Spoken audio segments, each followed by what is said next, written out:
Welcome to There Is a Method to the Madness. My name is Rob Maxwell, and I'm an exercise physiologist and personal trainer. I am the owner of Maxwell's fitness programs, and I've been in business since 1994.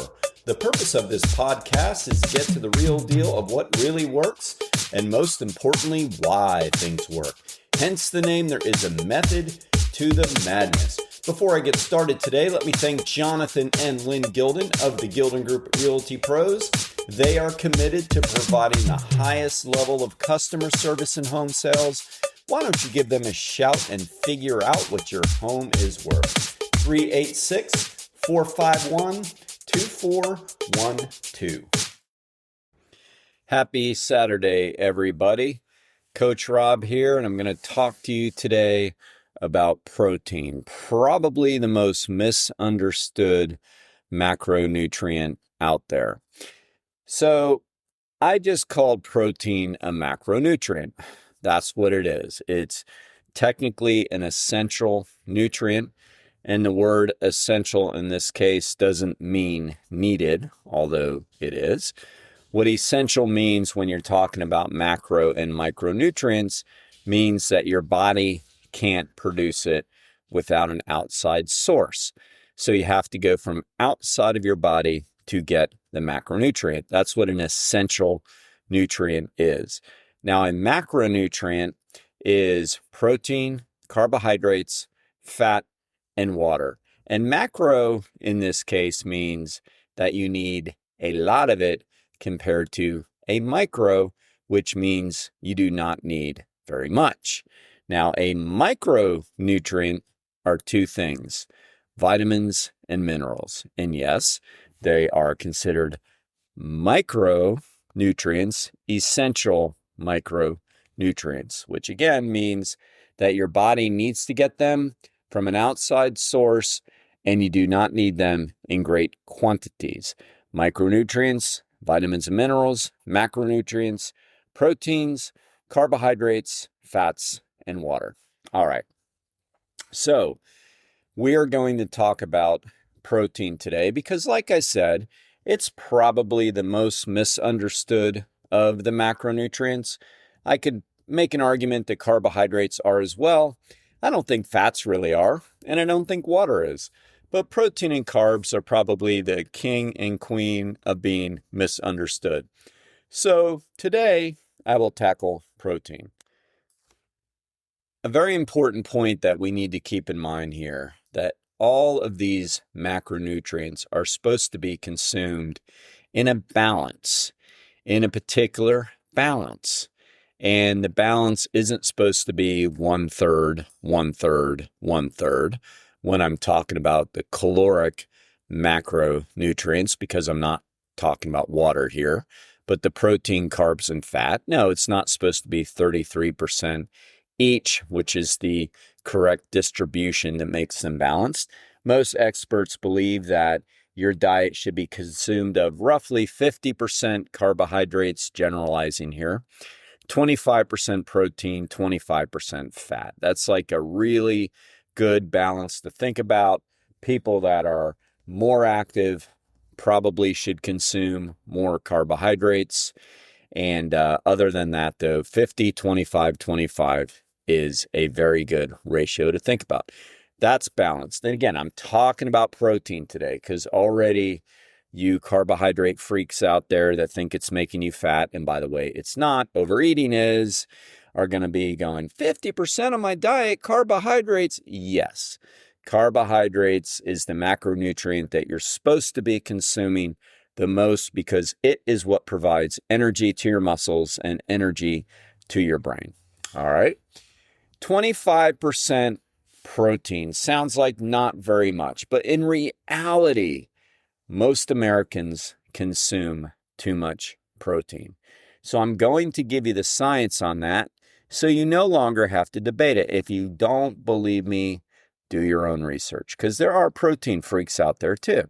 They kind of go with the same people that think carbs are bad. They think all you need to eat is protein and you're not going to get fat. You're going to build muscle. You're going to be more active. You're going to be able to handle your activity, I should say. None of this is true. And by the way, I'm not anti-protein whatsoever. We need protein to recover. We need protein to recover. But most people eat too much of it. All right? Most people, not everybody, most people. So let's talk about that. All right? So, how much protein should you be consuming? It's crazy how little protein you need if you're inactive. And I guarantee you, I'd be willing to make a big time bet that even people that are really inactive, if you really looked at their diet, they're eating too much protein. Isn't that crazy? Because if you're a sedentary individual, which I hope you're not, I hope listening to this podcast means that you've started to get up and you're moving around, you're being active, you're no longer sedentary, you're taking care of your health, you're taking care of your fitness. I hope that to be true. But if you are sedentary, you only need 0.8 grams of protein per kilogram of body weight per day.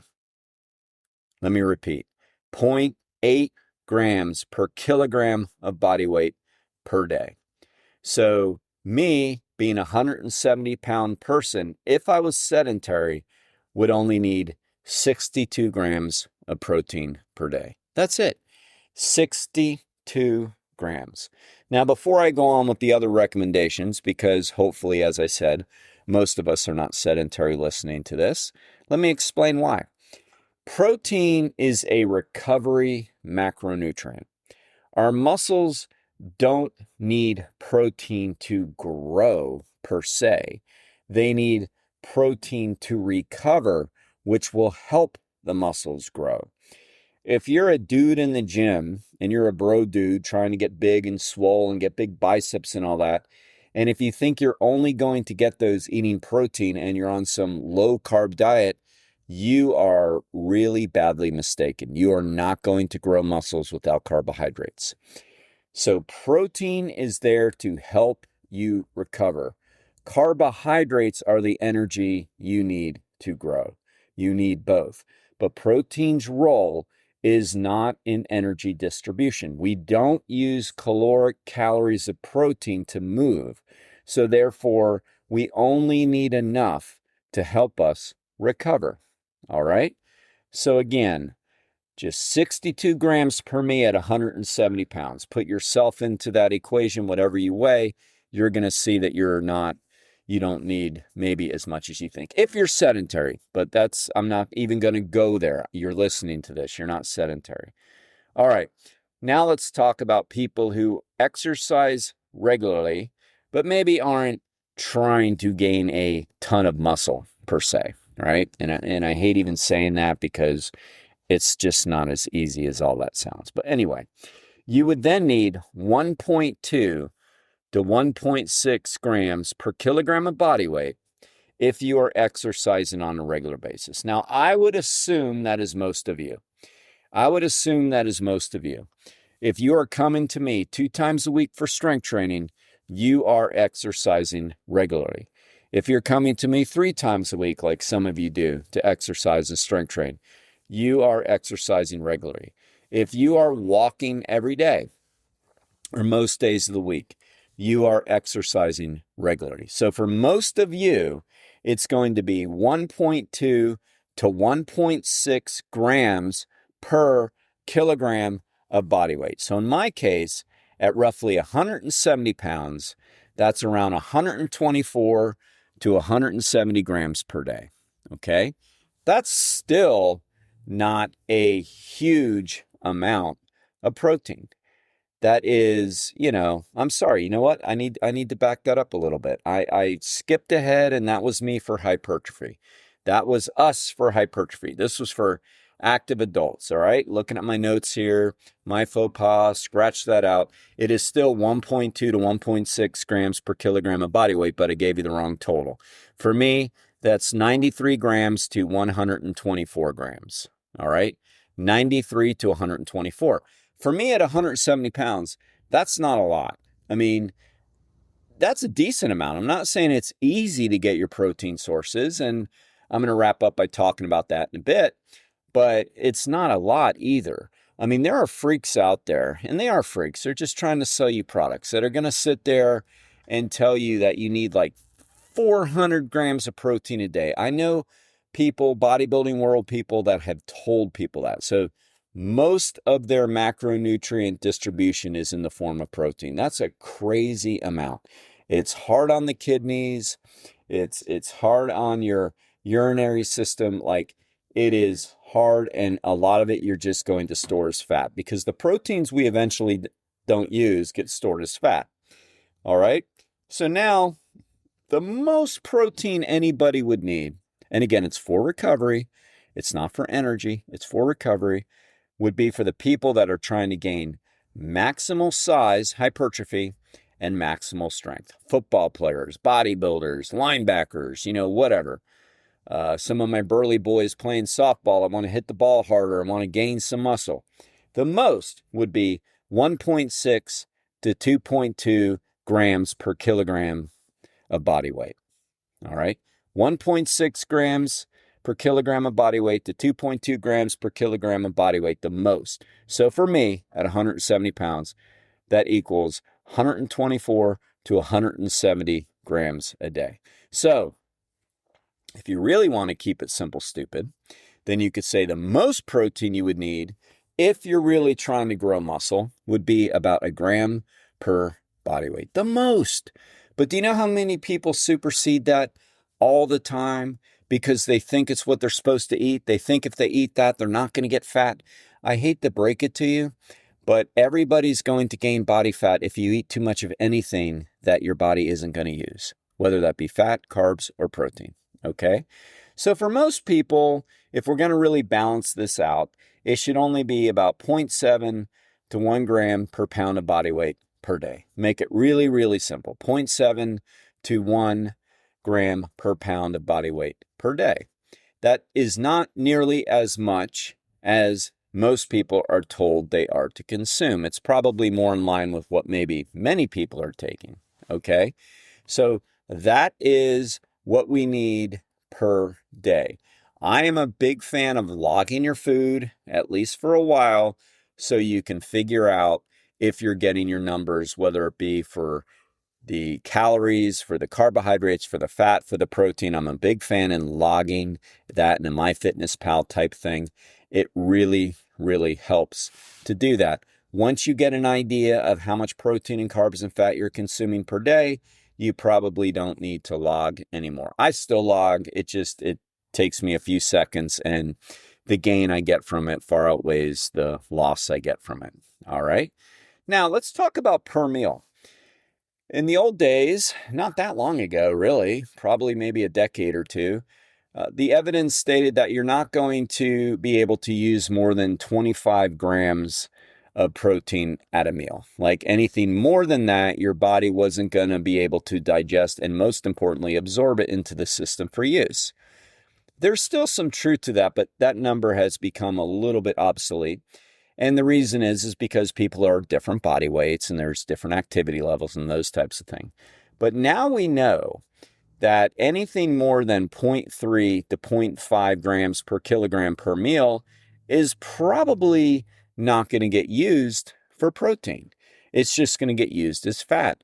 So when you see these really expensive, silly protein powders that are out there that state, 40 grams of protein per scoop, I mean, at my weight at 170, right there, that is by 1 gram over too much protein. So, I mean, right there, if you're consuming too much at your meal, it's a waste. I mean, at the very least, you're going to excrete it out. It's going to be expensive urine. It's going to be expensive, you know what? And at the very most, it's putting pressure and stress on your kidneys and you're storing it as fat. So you do not need that much protein per meal, not like you think you do. All right. So for me, that's 23 grams to 39 grams per meal. That's it. That's it.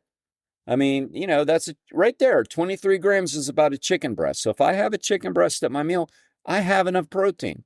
Now, the rest of the plate needs to be filled up with vegetables and complex carbohydrates and maybe a little bit of fat, right?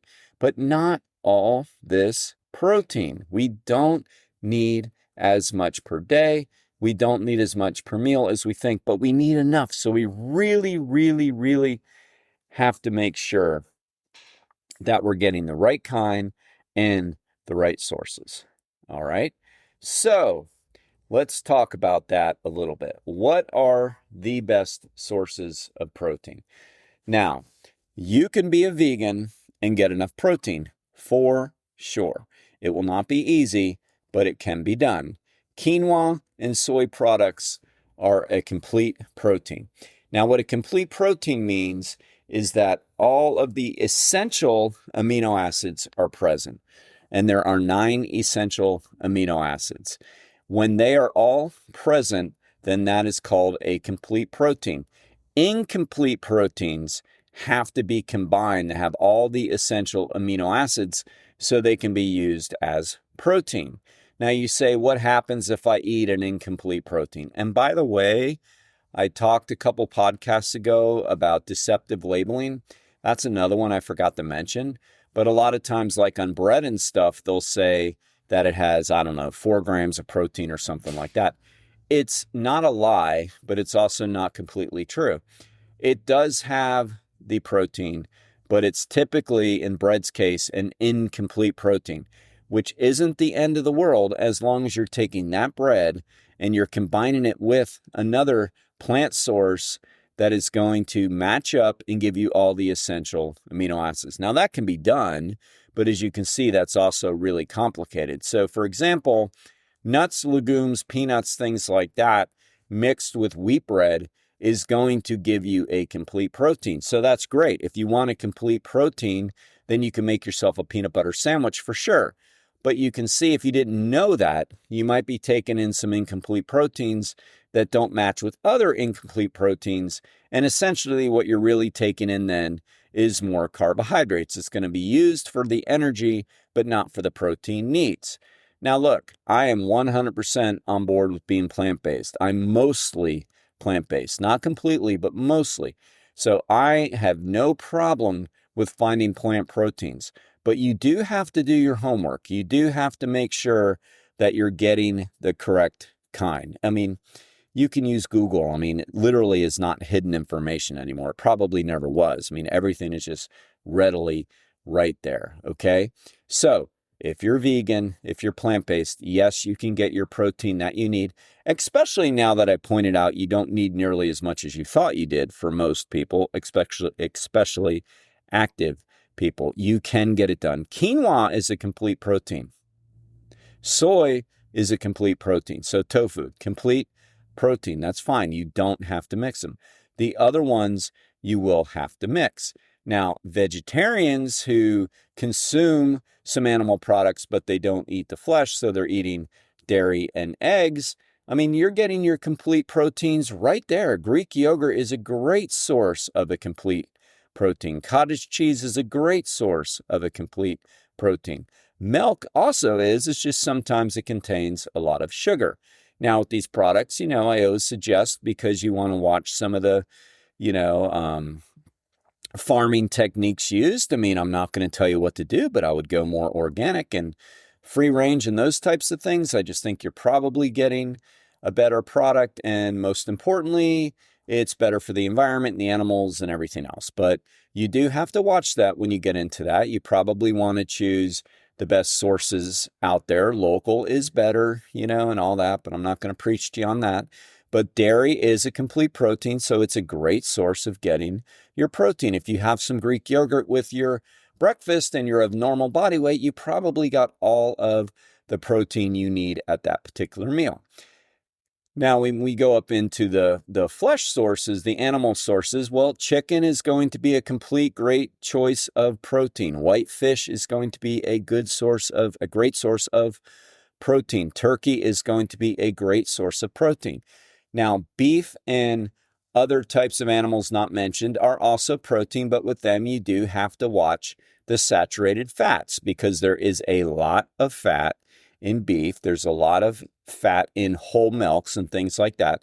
So some of the protein sources you got to be very careful because along with it comes saturated fat.